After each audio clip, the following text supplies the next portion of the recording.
Hi there, welcome back to Not Another Budget. I'm Nicole, and on this channel I'm attempting to cash budget my way out of debt, fix several years of financial misbehaviour, deal with a 6-week pay period which I'm currently in the middle of navigating, and the end date on that is looming ever closer, and you are joining me today for Budgetmas 17, the 17th of 31 videos which I had originally intended to release every day over December but didn't end up working that way. But I still want to release the 31 videos, especially as a community you guys have just been on it in terms of all helping and being fantastic. And Bowie is going to attempt to destroy a thing. Don't do it, Kat, don't do it. You can't send everything tipping and organising.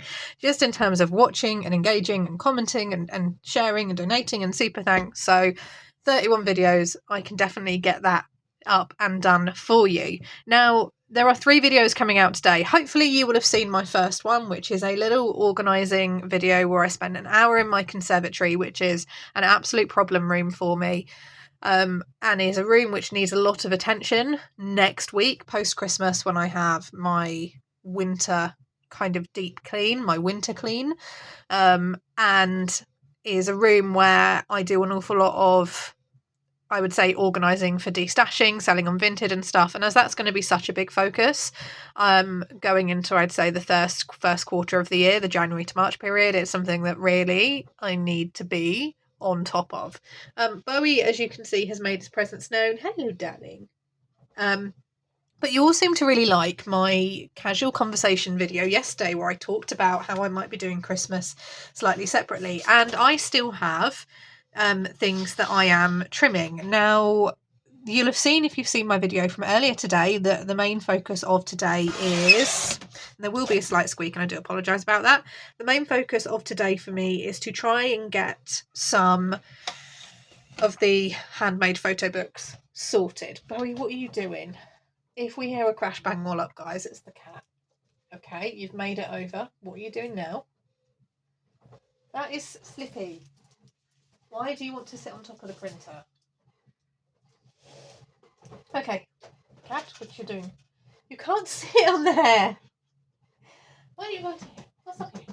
What's up here? Why are your claws all crusty? Okay, sorry.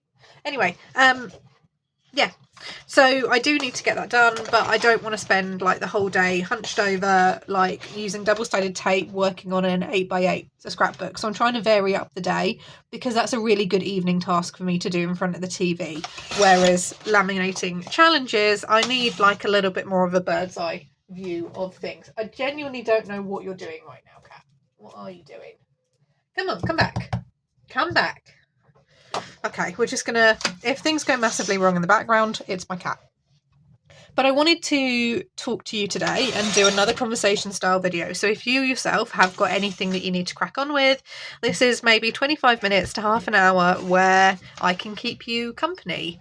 I will work on my activity, you will work on your activity. So if you need a bit of like body doubling, a little bit of someone to sit and help you crack on with a task, which I know I sometimes need in terms of my productivity, then I'm perfectly happy to be that for you.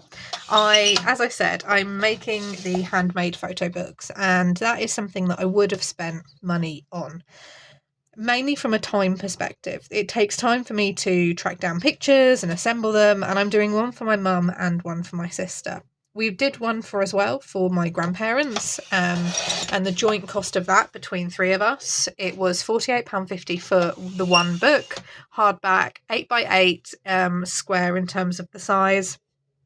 And it definitely, I think you are a whoopsie bundle. Sorry, my little tub of whoopsie bundles, which I'm assembling there. And I am building my little whoopsie bundle packs as well. So that's just a little bit of a sneak peek in terms of what's going on at Not Another Budget headquarters, I guess. And that was £48.50, and everything I was looking at doing, and I probably have left it too late. If it's something that I'd built throughout the year, I could have ordered it throughout the year. I could have taken advantage of places that were doing obviously different offers and things and not racing against the clock. But with the whole 6-week pay period, it just became something which I couldn't afford to do financially, and I have things that I can make and put together. Sorry about the random squeak, guys. Do protect your ear holes. And it therefore meant that it's a time, I'm taking time over money to try and get something done, because I want to get that done. If I do one because my dad and my brother could probably do with having one, even though it's not really a them type thing, then that's something I will look at pulling together next year. But if you've seen my Christmas video, you'll see that I'm doing Christmas slightly differently, so that's something I will consider nearer the time. Today I'm trimming some more of my hobby fund designs, which haven't yet been released. They will be released as digital products first, and then I will be relaunching the physical products in the new year once I've replaced the laminator and I can just basically build up stock. That way, when I start the school term, then there's not the pressure for me to, if I run out, it's all there. And it also then means that I can focus on other products as well.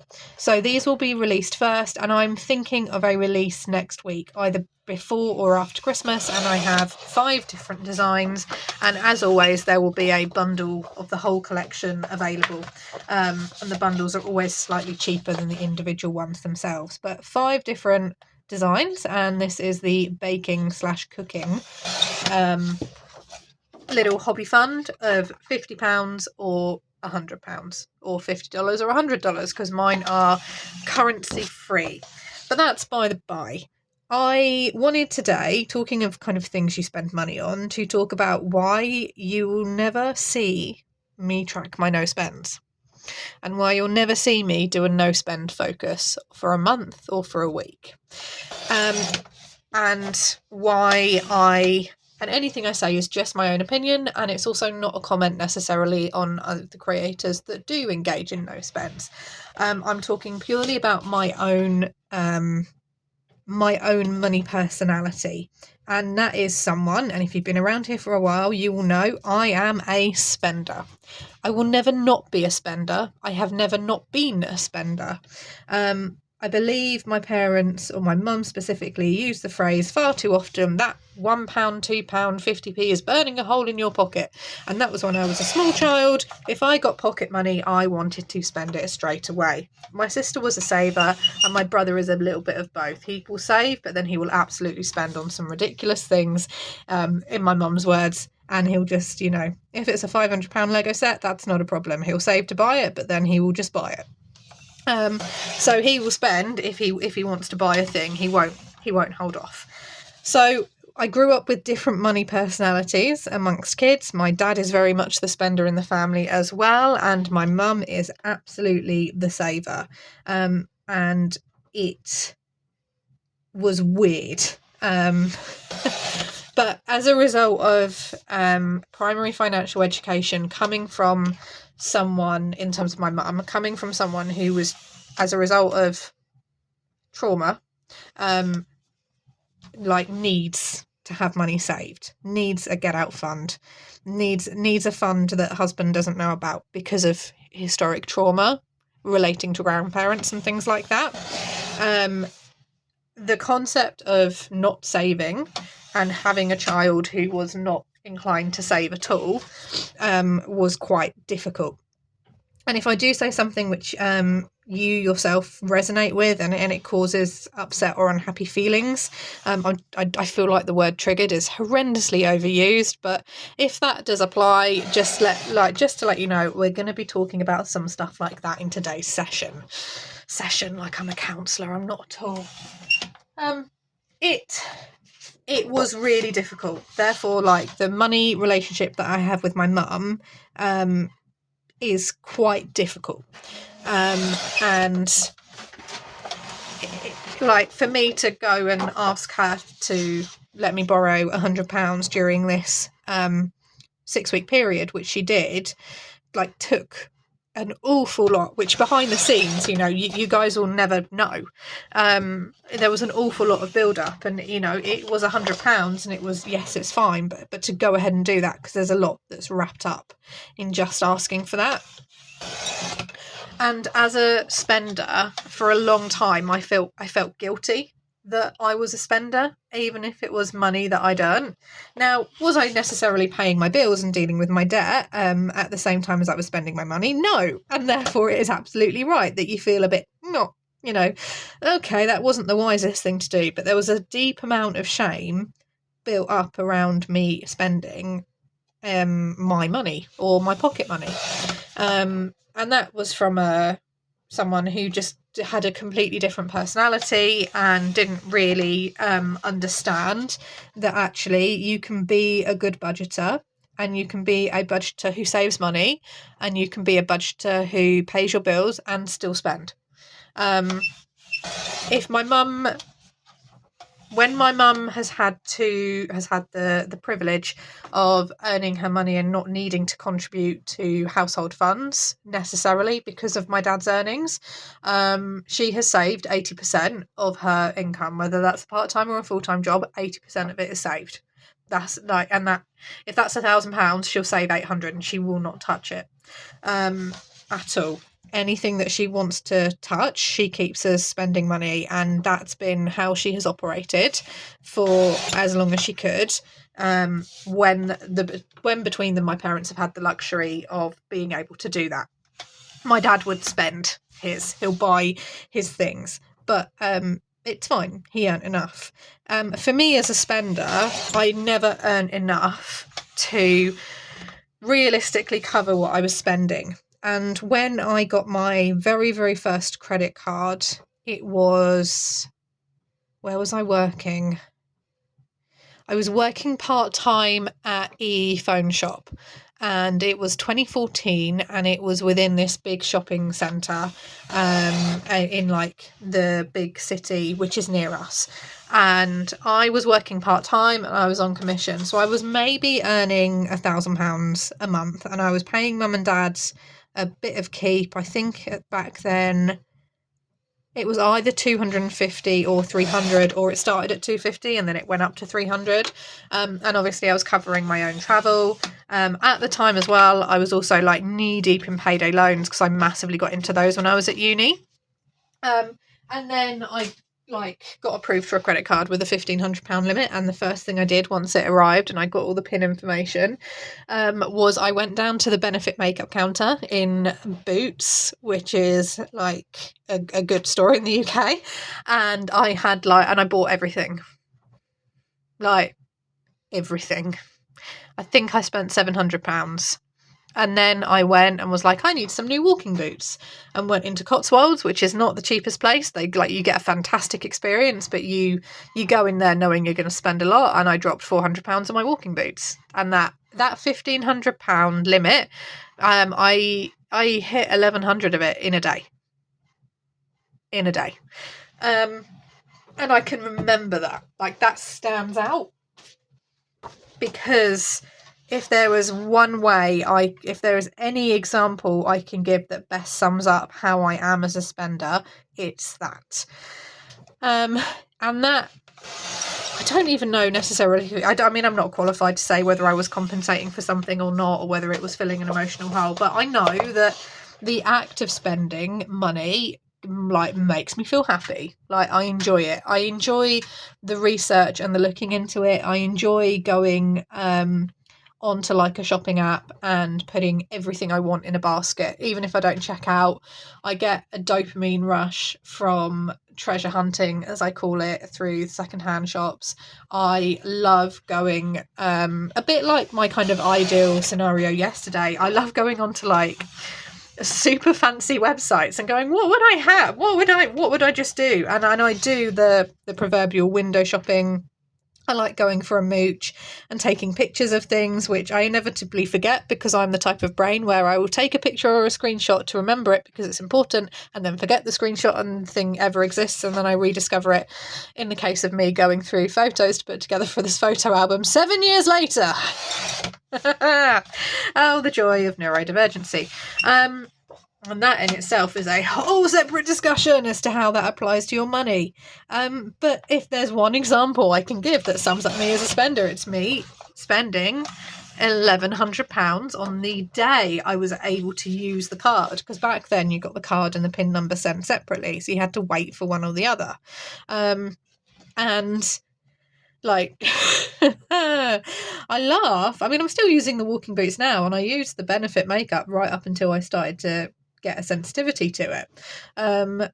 But that is by the by.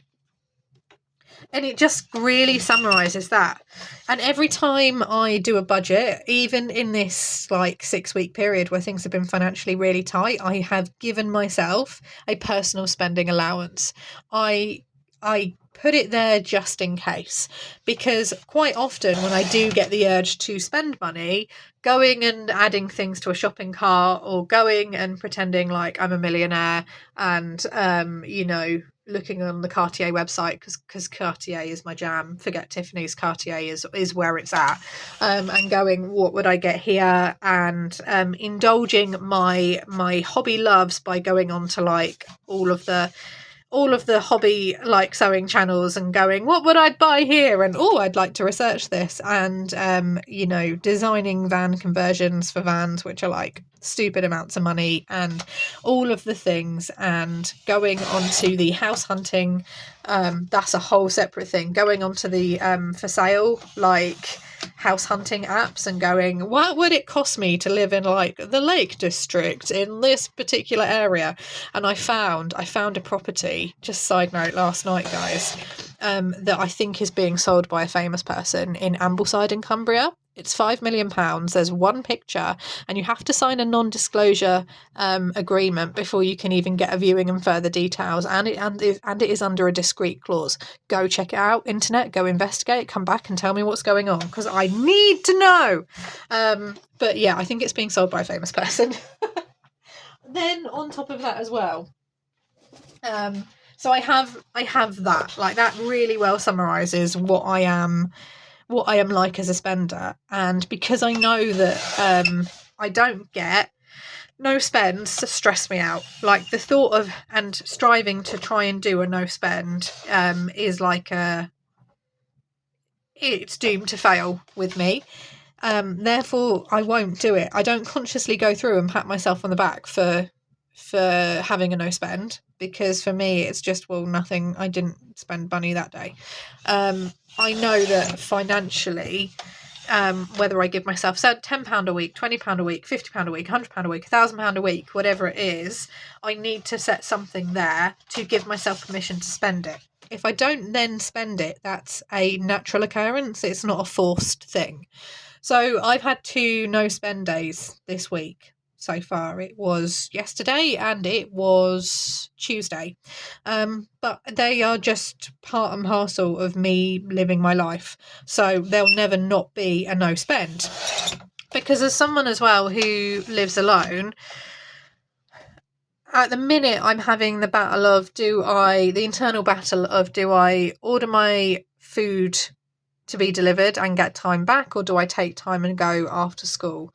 I don't really like doing things like that on a weekend. If I'm planning in social stuff that may have a financial implication, that's probably on a weekend. Then I may forget my lunch and may need to purchase something from the school canteen, for example, and that may only be £2, but that's a spend. So there's realistically, the chances of me having a day where I don't spend money is incredibly slim. And I think I realised the fact that I'd gone 2 days without a spend because it's unusual. And to be fair, during this 6-week period, there have probably been more classic no spends than there have been any other days, but that's because I'm not trying to, and also because the money hasn't been there for me to do that. I really like putting personal spending down in a budget category when you have debt and you have things that you want to save for, I know can be really contentious. And I know I've had a few discussions, and in the case of one very tenacious commenter who I've only ever muted and blocked 2 commenters ever on this channel in the entire time that I've been up and running, because it became a point of, no, you're just being like a troll, because you're clearly not watching the videos. And I like to think I explain myself relatively well, and if I don't, let me know. It became a point of like, no, you're just being a twat waffle. So like, and that's a nice way, like, you're being a see you next Tuesday. And it was very much a case of like, Yeah, that's printed fine. I think when you are on a debt journey, you have to give yourself a little bit of spending money. And I know that's controversial, but if you were to go, what is it Dave Ramsey calls it? Gazelle intense, like you throw everything at it, you burn out. Because I can't run like a gazelle. Like, I need to lose weight. I can't run like a gazelle, okay? I am like a tortoise. It's a marathon, not a sprint. In the classic fable, The Tortoise and the Hare, I am the tortoise. I'm going at my own pace, and I'm dealing with whatever life pops up. And if I have to buy myself some chocolate or some stickers or whatever, then I will buy myself the stickers and the chocolate to get through. Sometimes as well, you have to replace things like glasses. Funny story, I lost my glasses when I broke my phone. I have, after buying new glasses, yesterday rediscovered the pair that I'd lost. So that was a thing. But I took that out of my spending money because it felt like, I've lost them. I need to replace them. They need to come from my spending money. Stuff like that is rare, but me buying multiple things because I've forgotten that I own it is probably the reason why I have so much crap. No, it is a contributing reason as to why I have so much crap in my household. Because again, that's a problem for me. Or getting all into a hobby or all into an interest and wanting to buy everything to do with it there and then. And that then becomes an overwhelming compulsion and an overwhelming drive. It's like an itch which you have to scratch and then you can't stop. If I were to do no spends, it would, for me, feed back, and I break a no spend for whatever reason because I have to replace my glasses, or I have the opportunity to see a friend or a family member I've not seen for ages, and there is a brief window where I can go to coffee with them, or I forget my lunch and I buy something from school, or I get something which can streamline my life in some way. I don't want to go back to those feelings of shame which I felt when I was a child spending my pocket money or my allowance. And it's taken a really long time to get past the fact that it's like, I know that me putting personal spending down will cause a fundamental disagreement for some people in the budgeting community, internationally or nationally, because like my mum, if you have debt, her opinion is if you have debt, you cannot spend a single thing on yourself, because in incurring that debt, you spent on yourself then. It's something we have an argument about a lot, and it's something which I vehemently disagree with, and I don't believe is a healthy way of thinking. But if I look at someone who has a financial trauma, then yes, I can completely understand how someone has got to that view. But I don't feel that way. So you'll never see me, as I finish this piece, put a no spend down. I won't go for if I own no spend stickers, it's because they've come in with something else that I've ordered. I don't feel like tracking no spends for me ultimately results in me saving money, because inevitably I will still spend that money that I've saved either towards bills or my cat or on me. All it does is just delay me making a payment or a purchase. Things that I have found useful to try and deal with the fact that I can't go and drop £700 on a beauty counter and £400 on walking boots is the pretend shopping. If I were to look at my Amazon basket at the minute, there is, let's have a look.